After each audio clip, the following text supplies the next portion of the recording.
Hello everyone, welcome to lucky education. और आज हम देखेंगे chapter number 8 manufacturing industries. Class 12 की हम ज्योग्राफी देख रहे हैं और क्लास 12 की ज्योग्राफी में ये बुक है हमारी इंडिया पीपल एंड इकोनॉमी, इसका चैप्टर 8 है। और आज हम जो देखने वाले हैं वो छोटे छोटे क्वेश्चन देखेंगे। इस चैप्टर में से कौन कौन से छोटे क्वेश्चन बन सकते हैं, लगभग 45 क्वेश्चन आज हम डिस्कस करने वाले हैं। ठीक है, तो आपको काम ये करना है, इन सारे क्वेश्चंस को अपनी एक अलग से नोटबुक में लिख लेना है, चैप्टर का नाम डाल के। ठीक है, तो छोटे छोटे क्वेश्चन हो जाएंगे तो आपके जो मार्क्स कटने की संभावना है वो कम हो जाएगी। प्लस आपका जो CUET एग्जाम है उसके लिए बहुत ज़्यादा इंपॉर्टेंट क्वेश्चन है। ओके, पहला क्वेश्चन हम डिस्कस करते हैं। When was TISCO at Jamshedpur established. TISCO plant Jamshedpur में कब इस्टेब्लिश हुआ था? तो ये हुआ था 1907 में। और 1907 में ध्यान रखना है, इंडियन नेशनल कांग्रेस उसका स्प्लिट हो गया था। आपको कमेंट करके बताना है इंडियन नेशनल कांग्रेस किस में स्प्लिट हुई थी 1907 में। ठीक है, अच्छा, मैं बीच बीच में आपसे क्वेश्चन ही पूछूंगा। मैं मान के चल रहा हूँ आपके पास पॉलिटिकल साइंस भी है और हो सकता है ज्योग्राफी हिस्ट्री भी हो। तो आपको क्वेश्चंस अगर आते हैं तो कमेंट करना, नहीं आते तो कोई बात नहीं है। ठीक है, तो TISCO Tata iron and steel company Jamshedpur में इस्टेब्लिश हुई थी 1907 में। अच्छा, ये क्लासिफिकेशन है। इंडस्ट्रीज को क्लासीफाई करना है उसके साइज, कैपिटल, इन्वेस्टमेंट और लेबर के आधार पर। कैपिटल मतलब उसमें कितना मनी इन्वेस्ट किया जा रहा है। तो साइज़ के आधार पर इंडस्ट्रीज आपकी 4 टाइप की होती हैं। सबसे बड़ी इंडस्ट्री जो होती है उसको बोलते हैं लार्ज स्केल इंडस्ट्रीज, उसके बाद medium scale industries, small scale industries, और सबसे छोटी जो होती हैं कॉटेज इंडस्ट्रीज। कॉटेज इंडस्ट्री में घर के लोग होते हैं, घर में ये वर्क करती है। Name the largest centre of electronic industry in India. India में उस जगह का नाम बताना जहाँ सबसे ज़्यादा इलेक्ट्रॉनिक इंडस्ट्री पाई जाती है, तो वो है बेंगलुरु, कर्नाटका। और बेंगलुरु आपको पता है इसको IT सिटी बोलते हैं। और बेंगलुरु एक हाईटेक सिटी भी है, टेक्नोपॉलिज भी है। बेंगलुरु किसका एग्जाम्पल है? टेक्नोपॉलिज भी है। और बेंगलुरु को हम बेटा सिलिकॉन वैली ऑफ इंडिया भी बोलते हैं, ध्यान रखना, silicon valley of India. Classify the industries based on ownership. Ownership के आधार पर इंडस्ट्री आपकी 4 टाइप की होती हैं, public sector, private sector, joint sector, cooperative sector. Classify the industries based on the product. Product के आधार पर इंडस्ट्रीज भी आपकी 4 टाइप की हैं, basic goods industries, capital goods industries, intermediate goods industries, consumer goods industries. ये आपने पढ़ी होंगी। बेसिक गुड्स इंडस्ट्रीज क्या होती हैं कमेंट करके बताना है आपको, है ना। Which state has the highest number of cotton textile mills. किस स्टेट में सबसे ज़्यादा कॉटन टेक्सटाइल मिल्स मिलती हैं? तो वो है आपका तमिलनाडु। तमिलनाडु की कैपिटल क्या है ये आपको कमेंट करके बताना है। Classify the industries based on raw material. Raw material के आधार पर इंडस्ट्रीज को क्लासीफाई करना है, तो agriculture based industries, forest based industries, mineral based industries और इंडस्ट्रियली प्रोसेस्ड। मैन्युफैक्चरिंग क्या होती है? तो देखो, मैन्युफैक्चरिंग एक ऐसा प्रोसेस है जहाँ पे रॉ मटेरियल को आपको फिनिश प्रोडक्ट में कन्वर्ट किया जाता है, इसको हम बोलते हैं मैन्युफैक्चरिंग। कॉटन टेक्सटाइल इंडस्ट्री के 2 सब सेक्शंस बताने, तो कॉटन टेक्सटाइल इंडस्ट्री में हैंडलूम इंडस्ट्री आती है और मिल सेक्टर आता है।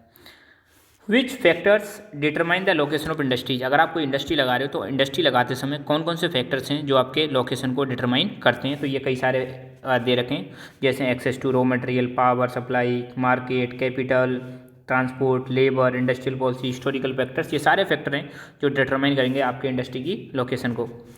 Name the 2 rivers that provide water to TISCO. TISCO steel plant जो है इसको पानी कहाँ कहाँ से आ रहा है? तो एक तो खरकई और एक सुबर्णरेखा रिवर से यहाँ पे पानी आ रहा है। Write the name of raw material which are used in iron and steel industry. Iron और स्टील इंडस्ट्री में कौन कौन सा रॉ मटेरियल इस्तेमाल होता है? तो iron ore, coking coal, limestone, dolomite, manganese, fire clay, इन सबका इस्तेमाल किया जाता है अलग अलग पर्पज के लिए। What are the types of Indian iron and steel industries. Iron और स्टील इंडस्ट्री के कौन कौन से टाइप्स हैं? एक तो जो बड़ी बड़ी इंडस्ट्रीज होती हैं उनको बोलते हैं लार्ज स्केल इंटीग्रेटेड प्लांट्स। दूसरी होती है मिनी स्टील मिल्स, जिनको जनरली मार्केट के पास लगाया जाता है, जहाँ पे स्क्रैप को रॉ मटेरियल की तरह इस्तेमाल किया जाता है, उनको बोलते हैं मिनी स्टील मिल्स। टिस्को की फुल फॉर्म क्या है? Tata iron and steel company. TISCO की फुल फॉर्म है Tata iron and steel company. इसको की फुल फॉर्म क्या है? Indian iron and steel company. What by the initial name of Visvesvaraya iron steel works limited. Visvesvaraya iron steel works limited का शुरुआती नाम क्या था? तो Mysore iron and steel works, जो कि कहाँ पे? कर्नाटका में, है ना। विच steel plants were set up with the help of foreign companies during the second 5 year plan. Second 5 year plan आप सबको पता है 1956 से 1961 के बीच में आया था। तो इस दौरान फॉरेन एड, विदेशी सहायता से कौन कौन से प्लांट लगाए गए थे? तो राउरकेला उड़ीसा में लगाया गया था, भिलाई छत्तीसगढ़ में लगाया था, और दुर्गापुर और वेस्ट बंगाल में। ध्यान रखना, ये प्लांट जो है इनकी लोकेशन भी पूछी जा सकती है मैप में। HSL की फुल फॉर्म क्या है? Hindustan steel limited.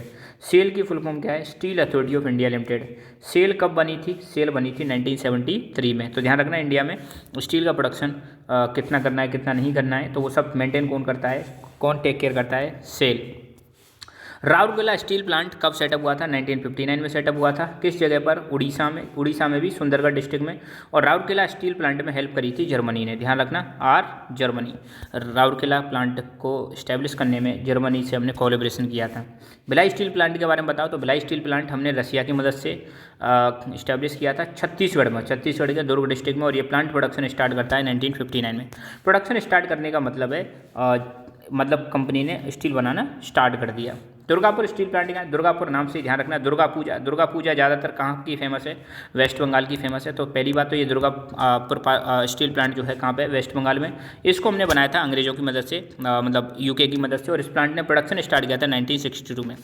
1962 में हमारा एक युद्ध हुआ था, एक वॉर हुआ था। उस युद्ध का नाम आपको बताना है, और ये भी बताना है उस युद्ध के टाइम पर भारत के प्रधानमंत्री और फॉरेन मिनिस्टर कौन थे, ये भी आपको बताना है, ठीक है। अच्छा, बोकारो स्टील प्लांट के बारे में बताना है। तो बोकारो स्टील प्लांट पहली बात तो झारखंड में, और इसको सेटअप किया गया था 1964 में रसिया की मदद से, ठीक है। वाइजैग स्टील प्लांट के बारे में बताइए। तो वाइजैग स्टील प्लांट आंध्र प्रदेश में विशाखापट्टनम में, आंध्र प्रदेश में जगह है विशाखापट्टनम, वहाँ पर इसको इस्टेब्लिश किया गया था। और ये पहला पोर्ट बेस्ड प्लांट है। आपको पता विशाखापट्टनम हमारा एक पोर्ट भी है जो वेस्टर्न साइड में मतलब ईस्टर्न साइड में पड़ता है ना। और इस वाइजैग प्लांट ने प्रोडक्शन स्टार्ट किया था 1992 में। विजयनगर स्टील प्लांट कहाँ पर है? ये आपका होसपेट कर्नाटक में है। सलेम स्टील प्लांट कहाँ पर है? ये आपका तमिलनाडु में। सलेम मैप में भी पूछा जा सकता है। पहली मॉडर्न कॉटन मिल कब इस्टेब्लिश हुई और कहाँ पर हुई? पहली मॉडर्न मिल कॉटन मिल 1854 में मुंबई में स्टार्ट होती है। क्वेश्चन आपको यहीं पर बताना है कि इंडिया में पहली रेल कब स्टार्ट हुई थी, कहाँ से कहाँ के बीच में स्टार्ट हुई थी, है ना। Which place is known as Manchester of India? किस प्लेस को हम मैनचेस्टर ऑफ इंडिया के नाम से जानते हैं? तो वो है अहमदाबाद, गुजरात में, है ना। शुगर इंडस्ट्री के बारे में 2-3 पॉइंट आपको बताने हैं, शॉर्ट नोट। तो शुगर इंडस्ट्री एक एग्रो बेस्ड इंडस्ट्रीज है, क्योंकि इसमें रॉ मटेरियल कहाँ से आता है? एग्रीकल्चर से आता है। ये एक सीजनल इंडस्ट्री है, सीजन आता है तो चलती है, और जब सीजन चला जाता है गन्ने का तो बंद हो जाती है। पहली शुगर मिल कहाँ पर? बिहार में स्टैब्लिश हुई थी 1903 में। और इंडिया लार्जेस्ट प्रोड्यूसर है दोनों का, शुगर केन का और केन शुगर दोनों का लार्जेस्ट प्रोड्यूसर है। What are the sub groups of petroleum industries? Petroleum industries के कौन कौन से सब ग्रुप्स हैं? तो पेट्रोलियम इंडस्ट्रीज के अंदर आती हैं polymers, synthetic fibres, elastomers, surface intermediate, ये सारी चीज़ें आती हैं। विच place is the hub of petrochemical industries? Petrochemical industries का हब कौन सा है? तो वो है Mumbai. One industrial policy was announced? Industrial policy कब अनाउंस हुई थी? सॉरी, ये आपको यहाँ पे लिखना है वन इकोनॉमिक पॉलिसी, यहाँ इसको काट के लिख देना। One economic policy watch announce, economic policy जो आई थी, न्यू इकोनॉमिक पॉलिसी, उसको कब अनाउंस किया गया था? तो न्यू इकोनॉमिक पॉलिसी को 1991 में अनाउंस किया गया था। तो उसको न्यू इकोनॉमिक पॉलिसी लिख लेना ना। What is the full form of BPO? BPO की फुल फॉर्म क्या होती है? Business process outsourcing. Which economic reforms were adopted in 1991? 1991 में कौन कौन से इकोनॉमिक रिफॉर्म्स भारत ने अपनाए थे? तो लिबरलाइजेशन, प्राइवेटाइजेशन और ग्लोबलाइजेशन। लिबरलाइजेशन में क्या था? पहले जो रेस्ट्रिक्शंस लगा रखी थी फॉरेन ट्रेड पर, उन रेस्ट्रिक्शंस को हटा दिया जाता है, कम कर दिया जाता है। प्राइवेटाइजेशन का मतलब है पहले ज़्यादातर चीज़ें आपको पता सरकार खुद कंट्रोल करती थी, अब चीज़ें किसको दे दी? प्राइवेट सेक्टर को दे दी। ग्लोबलाइजेशन का मतलब है अपने देश की इकोनॉमी को दुनियादारी से जोड़ना, दुनिया की इकोनॉमी से जोड़ना, वो ग्लोबलाइजेशन कहलाता है। एफडीआई की फुल फॉर्म क्या है? Foreign direct investment. जब कोई विदेशी कंपनी किसी दूसरे देश में इन्वेस्ट करती है तो उसको हम बोलते हैं FDI, foreign direct investment. Privatisation का मतलब क्या है? प्राइवेटाइजेशन का मतलब यही है अपने देश की इकोनॉमी के अलग अलग सेक्टर्स को प्राइवेट इन्वेस्टर, चाहे वो डोमेस्टिक हो चाहे मल्टीनेशनल हो, देश के लोगों के लिए और दूसरे देश के लोगों के लिए अपनी इकोनॉमी को ओपन करना, that is called privatisation. Globalisation क्या है? अपने देश की इकोनॉमी को दुनिया की इकोनॉमी से इंटीग्रेट करना, मतलब जोड़ना, ये ग्लोबलाइजेशन है।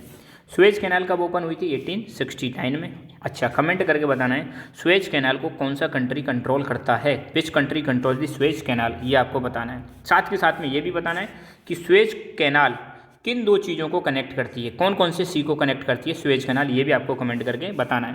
देखो, मैं इतने सारे क्वेश्चन इसलिए पूछता हूँ बीच बीच में, ताकि आप इनको पढ़ने के साथ साथ बाकी चीज़ें भी याद हो जाएं, एक ही बार में आपके 50-60 क्वेश्चन याद हो जाएं और रिवीजन हो जाए। तो इस चीज़ को आप ऐसे मत लिया करो कि यार सर क्वेश्चन पूछते हैं और इनका आंसर देंगे तो टाइम लगेगा ही, सिंपल सी बात है। पढ़ोगे तो पढ़ने में भी तो समय देना पड़ेगा। हो सकता है आपको वो नहीं आता हो तो आप सर्च करोगे, पढ़ने की कोशिश करोगे तो वो अभी के अभी याद हो जाएगा, ठीक है। तो इसलिए ध्यान दिया करो और क्वेश्चंस के कमेंट भी किया करो। When first jute mill was setup? Jute mill पहली कहाँ पे सेटअप हुई थी? 1855 में। कहाँ पे? रिस्र, जगह का नाम है रिस्र, वेस्ट बंगाल में। फिर आपको यहाँ पे एक कमेंट करके बताना है एग्रीकल्चर वाले चैप्टर में से इंडिया में कौन कौन से रीजन है जहाँ पे सबसे ज़्यादा जूट प्रोड्यूस होता है, उस रीजन का नाम कमेंट करके बताना है। Name the iron and steel plant situated in Chhattisgarh. Chhattisgarh में कौन सा आयरन स्टील प्लांट है? वो है आपका Bhilai. What was the major objective of industrial policy adopted after independence. आज़ादी के बाद जो इंडस्ट्रियल पॉलिसी हमने अपनाई थी उसका ऑब्जेक्टिव क्या था? उसका ऑब्जेक्टिव यही था, रीजनल इम्बैलेंस जो है इसको कम करना। ठीक है, आपने देखा होगा इंडिया में बहुत सारी जगह तो जो है इंडस्ट्रियली डेवलप्ड है और बहुत सारी जगह जो है इंडस्ट्रियली बैकवर्ड है। तो ये जो गैप क्रिएट हो गया है, इस गैप को क्या कम करना, यही एक ऑब्जेक्टिव था इंडस्ट्रियल पॉलिसी लाने का। Name the largest centre of cotton textile industry in Maharashtra and Gujarat. Maharashtra में सबसे ज़्यादा कहाँ पर कॉटन टेक्सटाइल इंडस्ट्री है? तो वो है आपका मुंबई। और गुजरात में सबसे ज़्यादा कहाँ पे कॉटन टेक्सटाइल इंडस्ट्री? अहमदाबाद। और अहमदाबाद को तो मैंने बताया था मैनचेस्टर ऑफ इंडिया भी बोला जाता है। Which state is the largest producer of cotton textile in India. India में सबसे ज़्यादा कॉटन टेक्सटाइल किस स्टेट में प्रोड्यूस होता है? तो वो है महाराष्ट्र। और शुगर प्रोड्यूसिंग कंट्रीज में इंडिया की रैंक क्या है? फर्स्ट रैंक है। गर्व की बात है अपने लिए। आज के लिए बस इतना ही। Thank you so much. Keep learning, keep enjoying and God bless you all.